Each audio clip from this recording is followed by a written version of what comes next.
푸는데 뭐 이제 거기서 일어난 일은 우리가 이제 상상하는 어떤 이제 그 이상으로 심각했다고 합니다. 성격이 모관하기 시작하는 거죠. 관계가 다 깨어지고 그런 상황에까지 들어가는 분도 제가 봤다라는 것이죠. 여러분, 근데 성적이 좀 평범한 사람들이 있어요. 그 사람들 조사해 보니까 부드럽다라는 것입니다. 모든 인간관계가 부드럽고 인간관계가 좋았다라고 합니다.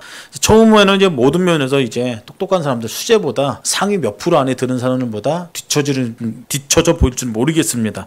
근데 인생이 이제 후반부 40대 이제 넘어가면서 계속해서 이제 삶이 되어갈수록 이제 안정되어지는, 그리고 인간관계도 원만하고 좋다라는 것입니다. 그래서 이 교수가 이 연구를 통해서 이제 두 가지 결론을 내렸다고 해요. 하나는 삶에서 중요한 것이 이제 1등이 아니다라는 것입니다. 1등이 아니고 부드러운 일단 인간관계 아닌가. 그렇게 이제 결론을 내렸다고 그래요. 그리고 또 다른 하나는 뭐냐면은 40대 후반에까지 그 형성된 인간관계가 그 관계가 인생의 행복을 결정한다라는 것입니다. 그래서 그런 이제 결과를 이제 발표했던 어떤 그런 이제 부분이 있는데 여러분들의 이제 인간관계는 좀 어떻습니까? 인간관계는 좀 어때요? 좋은 인간관계는 저절로 되는 것이 아닙니다. 그리고 단기간에 이루어지는 것도 사실 아니라는 것이에요. 좋은 인간관계는 어떻게 보면은 다른 사람들과를 관계에 있어서 늘 사랑해야 되는 입장이 되어야만 합니다. 헌신하고 양보하고 이해하고 손해보는 어떤 그런 삶을 통해서 좋은 인간관계는 형성된다라는 것이에요. 혼자만 손해 안 보려고 이제 얄미운 짓 하는 사람들 있습니다. 그러지 않습니까? 주변에 약은 사람들 분명히 있어요. 그 독선적으로 살아가고 그렇게 이제 살아간다라면 주변에 남아 있을 사람 이제 한 사람도 없다라는 것입니다. 좀 손해 보더라도 양보하고 그런 사람들 안에 사람들이 모인다라는 것이죠. 그럼에도 불구하고 여전히 사람들은 이제 1등 하려고 해요. 잘해보려고 하죠. 그러니까 삶이 피곤한 겁니다. 충돌이 일어나고 갈등이 일어난다라는 것입니다. 성경에도 그런 삶을 살았던 사람이 있어요. 그런 삶을 살았던 사람. 누가 그랬습니까? 누가 그랬어요? 오늘 설교 제목이 뭐예요? 야곱 아닙니까? 야곱이 그런 인생을 살았다라는 것입니다. 야곱은 너무 야갔어요. 계산적이었어요. 강교했어요. 자기 이익만을 따르는 삶을 살았다라는 것입니다. 자기 이익을 위해서 어떻게 보면 수단과 방법을 가리지 않는 삶을 살았던 사람이 야곱이에요. 야곱은 어떻게 보면 오늘날 현대인의 모형입니다. 현대인의 모습을 적나라하게 보여주고 있다라는 것이에요. 성경은 그런 야곱의 인생의 모습을 잘 이제 보여주고 있다라는 것이죠. 심지어 파렴치 않은 행동을 한 것까지 적나라하게 성경은 이야기하고 있다라는 것입니까? 왜입니까? 하나님께서 이 야곱의 모습을 통해서 저와 여러분들에게 하고자 하는 메시지가 있기 때문에 야곱의 삶을 특별히 창세기를 이제 훑어보면은 세 가지 문제점이 있어요. 그리고 이 문제점 때문에 야곱은 이제 방황했습니다. 그리고 이 문제점을 가지고 있으면은 사람은 방황할 수밖에 없다라는 것이에요. 첫 번째는 야곱은 너무나 야갔어요. 지혜로운 거하고는 다른 겁니다. 야갔습니다. 사람이 너무나 계산적인 삶을 살았다라는 것입니다. 수단과 방법을 가리지 않았어요. 그리고 상대방을 타인을 절망 속에 빠뜨렸습니다. 아버지도 속였어요. 형도 속였습니다. 아버지를 속여서 형이 받을 그 장자의 축복권을 빼앗죠. 성경은 이것을 인간의 연약함이라고 이야기해요. 죄라고 이야기하고 있다는 것입니다. 당장 그렇게 살면은 당장 내 인생에 있어서 어느 정도의 유익은 있을 줄 모르겠습니다. 근데 결코 멀리 보면은 그렇지 않다라는 것이에요. 성공할 수 없다라는 것이죠. 그리고 이런 사람들이 성공하면은 또 안 된다라는 것입니다. 문제가 된다라는 것이에요. 형이 장자권을 빼앗았어요. 어떻게 빼앗았습니까? 형이 배고파했습니다. 그 점을 노렸다라는 것이죠. 그 점을 알고서 노리고 형의 그 장자권을 빼앗았어요. 사실상 형도 문제죠. 형도 문제입니다. 왜냐하면 소중한 그것을 소중하게 여기지 않았기 때문입니다. 소중함을 모르면 여러분 빼앗기가 돼 있어요. 빼앗기게 돼 있다는 것이에요. 근데 더 중요한 것은 그것을 알면서도 노리고 빼앗는 사람은 더 큰 문제라는 것이에요. 야곱은 참 교묘하게 상대방의 약점을 이용해서 그것을 뺏었어요. 이거 죄입니다. 죄. 인간의 연약함이죠. 그래서 이 일 때문에 야곱은 형을 피해서 삼촌 라반 집으로 도망갑니다. 거기서 20년 만에 이제 오랫동안 살다가 고향으로 이제 가는데도 얼마나 설렜겠어요. 고향으로 가니까. 그런데 기쁘지도 않았어요. 행복하지도 않았어요. 왜요? 한 발자국 고향에 갈수록 누가 있어요? 형이 있기 때문에, 형 에서가 있기 때문에 겁이 난 것입니다. 겁이 났어요. 왜요? 자기 자신을 어떻게 할지 모르기 때문에. 자기 가족을 죽일 수도 있는 인물이 바로 에서였기 때문에. 왜입니까? 본인이 한 짓이 있기 때문이에요. 큰 실수를 했기 때문에. 자기 자신의 잘못이 그 정도로 컸다라는 것입니다. 고향에 가까울수록 더 겁이 났어요. 그래서 이때도 꾀를 썼습니다. 잔꾀를 부려요. 계산적으로 어떤 액션을 취합니다. 꾀를 썼습니다. 행렬을 하는데 맨 앞에 누구를 세웁니까? 몸종 출신인 두 아내와 그 자식들을 배치를 했어요. 맨 앞에. 그 다음에 누구를 배치했어요? 조금 덜 사랑하는 레아와 그 자식들을 배치를 했습니다. 그 다음에는요, 자기가 사랑하는 라헬과 그 자식들을 배치했어요. 무슨 생각을 했을까요? 형이 무서운데 이들이 이제 맨 앞장 서다가 뭐 죽임을 당하면 어쩔 수 없지. 그런 생각으로 배치했을 거예요. 그리고 그런 상황이 오면은 나는 이제 도망가야지. 그런 계산이 있었을 겁니다. 그런 꾀로 행렬을 이렇게 순서를 이렇게 한 거예요. 여차하면 내가 도망가서 나라도 살아야겠다. 야곱이 그런 사람이라는 것이에요. 여러분, 지혜가 아닙니다. 지혜는 덕을 세워요. 지혜는 덕을 세우지만 잔꾀는 그러지 않는다라는 것이에요. 계산된 어떤 그런 것들은 그러지 않는다라는 것입니다. 성경은 야곱의 이런 타락한 인간성을 적나라하게 지금 고발하고 있는 것이에요. 하나도 가감 없이 정확하게 이야기하고 있습니까? 이야기하고 있다라는 것이죠. 왜입니까? 인간이 그렇다라는 것입니다. 인간의 타락한 본성이 이와 같다라는 것이에요. 그것을 고발하는 것이죠. 이것이 야곱이 영적으로 변화받기 전의 모습이라는 것입니다. 그래서 성경은 여러분 변화가 되는 것에 굉장히 중점을 두고 있어요. 왜냐하면 그래야 우리 예수님을 닮아갈 수 있기 때문이에요. 이런 모습이 변화돼야 예수님을 더 깊이 알아갈 수 있다는 것입니다. 성경은 끊임없이 우리에게 요구하는 것이 무엇이냐면은 예수님을 닮아감을 요청하고 있어요. 그것을 요구하고 있어요. 그렇지 않습니까? 근데 야곱은 변화되기 전에 인생이 어떤 인생이었냐면은 꾀를 부리는 인생, 계산적인 그런 삶을 살았던 사람, 그렇게 이야기하고 있다는 것입니다. 야곱은 뿐만 아니라 간교했던 사람이에요. 간교했던 사람. 성경에서는 그의 간교한 모습을 몇 가지로 이제 이야기하고 있죠. 아버지 이삭이 에서에게 사냥하라고 합니다. 그리고 별미를 갖고 오라고 해요. 이유가 뭡니까? 축복기도 해주려고. 근데 그 이야기를 야곱의 어머니가 듣습니다. 야곱한테 지시를 해요. 지시를 합니다. 그래서 야곱을 어머니 그 소리를 듣고 이제 가서 양을 잡습니다. 그 어머니가 이제 갖다 준 그것을 요리를 해서 아버지한테 이제 갖다 주죠. 근데 이제 형은 이제 털이 많지 않습니까? 그래서 그것을 감추기 위해서 목덜미나 이런데 손목에다가 털을 이제 감싸고 아버지한테 갖다 줘요. 아버지를 속이죠. 아버지가 묻습니다. 너 어떻게 그렇게 나간 지가 얼마 안 됐는데 어떻게 그렇게 빨리 음식을 만들어갈 수 오냐? 어떻게 빨리 잡았느냐? 야곱이 이때 하는 이야기가 있어요. 하나님이 도우셔서 빨리 잡았다. 야곱이 얼마나 간교합니까? 하나님도 지금 팔아먹는 거예요. 하나님도 지금 하나님 핑계를 대고 있다는 것입니다. 이삭이 이제 야곱의 큰 아들 에서인 줄 알고 이제 축복기도를 해줍니다. 사건이 이제 마무리된 후에 에서가 찾아왔죠. 아무것도 모르는 에서는 아버지에게 이제 이삭에게 잡아온 고기를 이제 별미를 만들어서 드립니다. 그러면 이제 아버지가 깜짝 놀라죠. 깜짝 놀래요. 그때 했던 얘기가 이제 손을 벌벌 떨면서 온몸이 부르르 떨면서 야곱이 우리를 속였다. 나를 속였다. 그렇게 이야기를 해요. 그래서 네 복을 빼앗았다. 무슨 얘기예요? 야곱 강교한 놈이다. 그런 이야기 아닙니까? 아버지도 야곱이 그렇다라는 것을 알고 있었다라는 것이에요. 이 일로 인해서 야곱은 도망갑니다. 하란으로 도망가요. 야곱을 누구 집으로 도망갑니까? 삼촌 라반 집으로 도망갑니다. 야곱이 강교했어요. 근데 라반은 더 강교한 사람이었어요. 20년 동안 묶여서 어떻게 보면 허드렛 일을 거기서 다 합니다. 근데 그러면서도 거기서 이제 또 꾀를 부리죠. 꾀를 부려서 많은 재산을 이제 가져오게 되는 어떤 그런 내용들이 성경에 기록되어 있어요. 야곱은 교활한 사람이었습니다. 교활한 사람. 창세기 3장에 보면은 뱀이 그렇게 강교했어요. 뱀이 사람을 넘어지게 했습니다. 속여갖고 죄짓게 만듭니다. 사무엘하 13장에 보면은 이제 암놈의 친구가 있는데 요나답이라는 친구가 있어요. 근데 성경은 이 요나답을 평가하기를 간교하다라고 얘기했어요. 간교하다, 교활하다, 심히 간교하다. 그래서 이 간교한 요나답이 결국 암놈을 깨워서 이북노이를 이제 범하는 심각한 그런 자리까지 들어가게 만듭니다. 그 일로 인하여서 다윗의 집안이 살인극이 이제 벌어졌다라는 것이에요.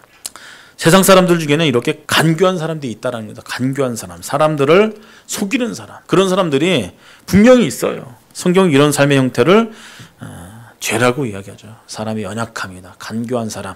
여러분 유니겔라라고 혹시 들어보셨습니까? 오래전에 어린 친구들은 모르는데 지금 다음 세대 지금 나이대에 있는 친구들이 지금 한 10대일 거예요. 이제 10대 미만인데 이제 그때 지금 부모님 세대들 지금 이제 집사님들이죠. 저도 이제 어렸을 때 그때 유니겔라라는 사람이 있었습니다. 그 손가락인가 포크 그 구부리는 초능력 TV에서 방송됐던 거 기억나세요? 기억 안 나세요? 기억나죠? 근데 이게 대사기극으로 판정이 됐어요. 근데 이 유니겔라의 이 사기극을 잡아낸 사람이 있습니다. 잡아낸 사람이 있어요. 누구냐면은 제임스 랜디라는 사람이에요. 그래서 이 사람이 이제 따라오는 이제 수식어가 있는데 초능력 사냥꾼이라는 어떤 뭐 그런 이제 별명이 이제 따라다녔습니다. 그러면서 한동안 이제 부정하다가 과학적으로 논리적으로 이제 이 유니겔라가 이제 어떤 사기를 이제 사기를 쳤는지도 이제 밝혀냈는데 나중에 이제 유니겔라가 이야기해요. 이거 다 자작극이었다. 이제 어떤 마술 트릭을 이용해서 내가 이제 그런 사기를 이제 벌인 거다. 그렇게 이제 고백을 이제 하죠. 근데 이 제임스 랜드라는 사람이 이제 그것을 이제 밝혀낼 뿐만 아니라 이제 전 세계에 있는 이제 초능력자다라고 이제 사기를 치는 사람들 사기를 다 밝혀냈어요. 근데 이제 그 영상에 보면 참 재미난 이제 영상이 있어요. 좀 재미나기보다 안타까운 거죠.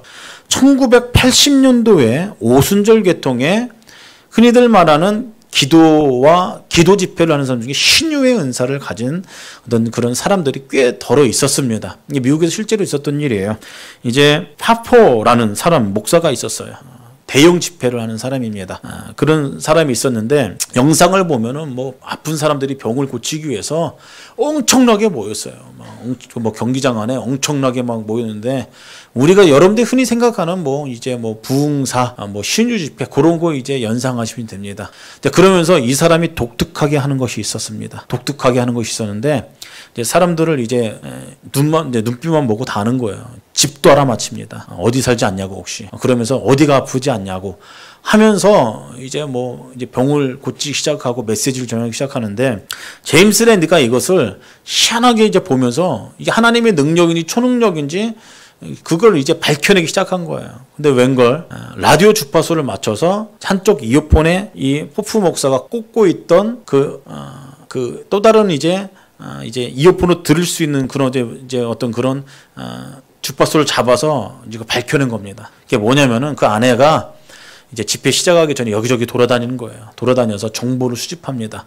그래서 이제 본인들끼리 어디 아파서 막 얘기하고 막 집 같은 것도 이제 어디 산다고 막 물어보고 또 이제 물어보기도 하고 그러면서 그것을 자기 남편한테 이제 알려주는 거예요. 그러면서 이제 그 사기 행각을 벌이는 거죠. 그래서 몇째 줄에 있는 앉은 사람 나와보라고 하면서 어디가 아프지 않냐고 그러면서 그게 이제 발각됐어요.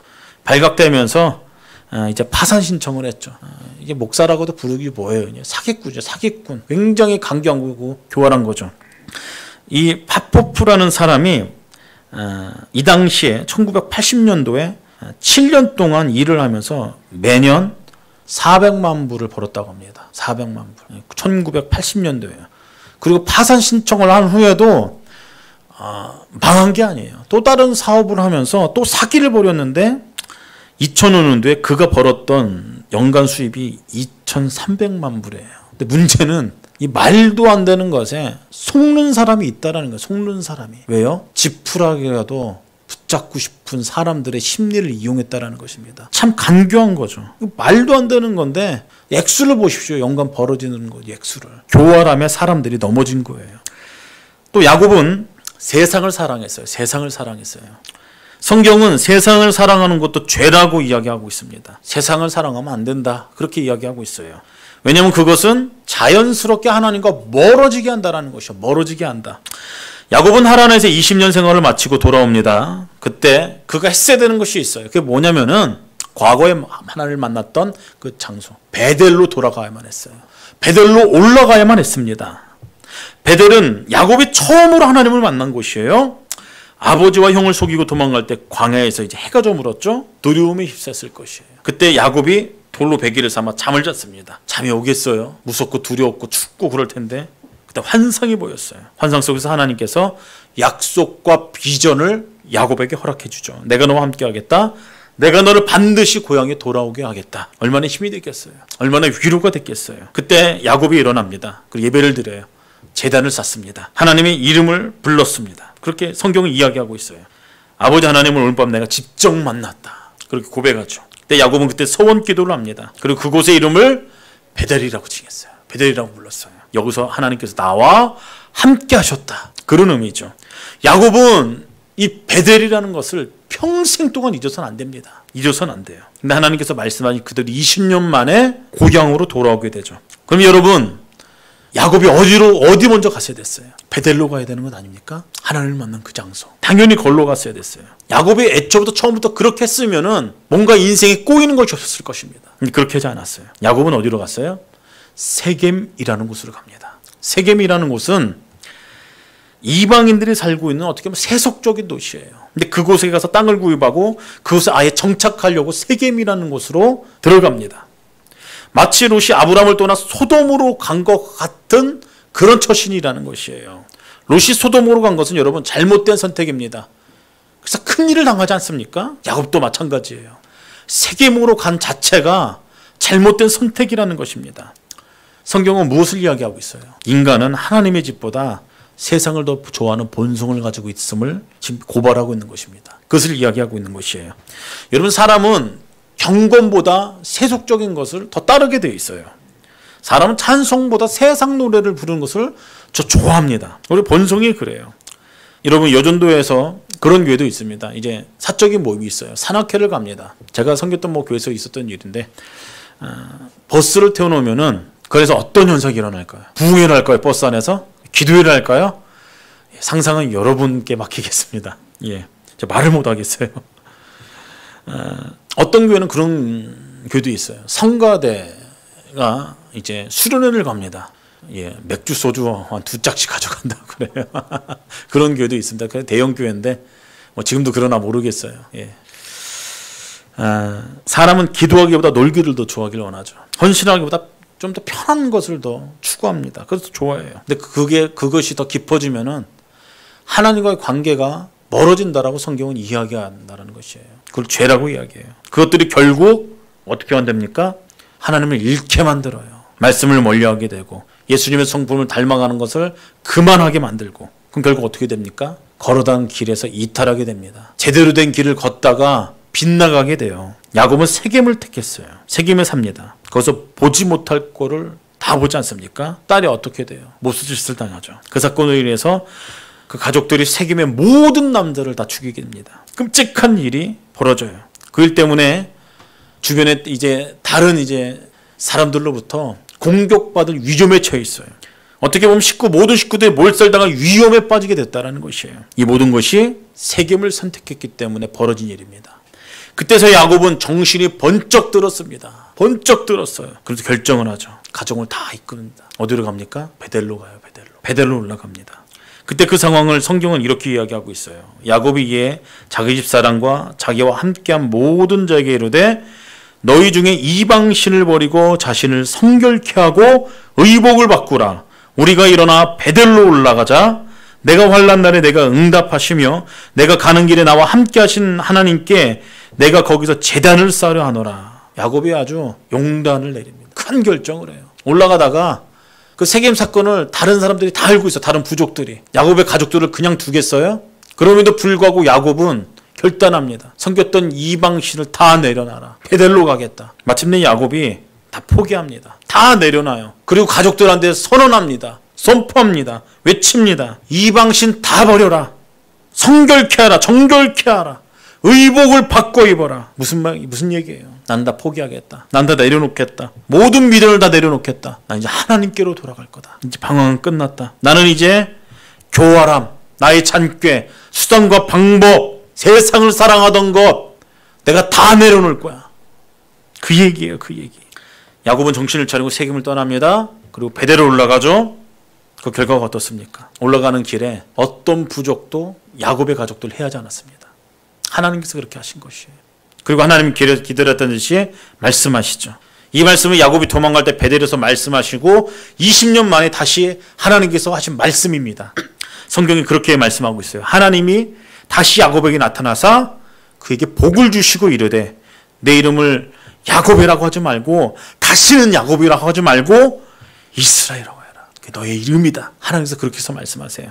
성경에는 하나님께서 이름을 바꿔준 사람이 있습니다. 바꿔줬다라는 건 무엇을 의미냐면은 운명이 바뀌었다라는 것이에요. 너의 운명이 변화됐다라는 겁니다. 바뀌었다라는 이야기예요. 하나님께서 그들의 인생을 변화시켰다라는 것입니다.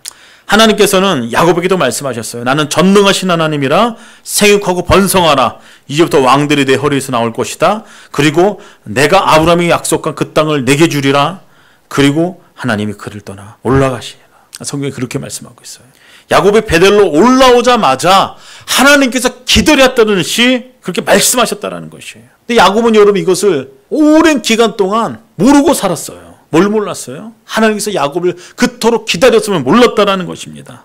모르니까 내 힘으로 한번 살아보겠다고, 내 잔꾀를 한번 살아보겠다고, 내 어떤 이제 이 모든 인간적인 수단과 방법을 통해서 내가 살아보겠다고 야곱은 그렇게 살았어요. 그리고 엉뚱한 세계모로 가서 살았습니다. 고생만 실컷 했죠. 결국 베델로 갑니다. 결국 베델로 가요. 더 이상 잔꾀나 수단을 포기했어요. 세상적인 모든 것들 다 내려놨습니다. 그래서 집안이 안정됐어요. 또 야곱이 변하여서 진정한 하나님의 사람으로 변화됐습니다. 그래서 창세기 47장에 가보면은 야곱은 그 모습으로 바로 축복을 하고, 또 히브리서 11장에 보면 그가 천국을 소망을 바라보는 사람이 되었다라고 그렇게 평가하고 있다는 것입니다. 말씀을 정리합니다. 여러분 여기서 야곱은 누구입니까? 야곱이 누구예요? 바로 저와 여러분들의 모습이라는 것입니다. 저와 여러분들의 모습이고 나 자신의 모습이고 우리 몸속에는 이 야곱의 DNA가 있다는 것이에요. 교활함도 있고 강교함도 있고 세상을 사랑함도 있고 이 시대를 살아가는 이 야곱의 모습으로 살아가는 사람들이 너무나 많다라는 것이에요. 그래서 방황하다가 하나님을 떠나간 사람, 길을 이탈하는 사람 얼마나 많은지 모릅니다. 야곱이 그런 삶을 살다가 용단을 내리죠. 마침내 결단합니다. 베델로 올라갑니다. 베델로 올라가요. 왜요? 지금 자리가 있어야 할 때 그 자리를 야곱이 깨달은 겁니다. 야곱이 깨달은 거예요. 제가 질문 하나 하겠습니다. 여러분은 지금 어디에 계십니까? 세겜에 계십니까? 아니면 베델에 계십니까? 저는 여러분들의 인생이 늘 베델에 있는 인생이 되기를 주님의 이름으로 축복합니다. 거기가 내가 있어야 될 자리인 거예요. 우리 가족이 있어야 될 자리인 거고 그것이 우리 교회 공동체가 머물러야 될 자리인 것입니다. 늘 베델 안에 거하는 그런 인생이 되기를, 만약에 세겜에 있다라면 결단하고 베델로 다시 한번 올라가는 그런 세움교회 교우 여러분들 다 되기를 주님의 이름으로 축복합니다. 시간 함께 기도하는 시간 갖도록 하겠습니다. 이 시간 기도할 때 하나님, 내 안에 야곱 같은 하나님 연약한 모습이 있습니다. 간교한 모습이 있고 세상을 사랑하는 모습이 있고 연약하고 부족한 모습 투성입니다. 주님, 저희들을 긍휼히 여겨 주시옵소서.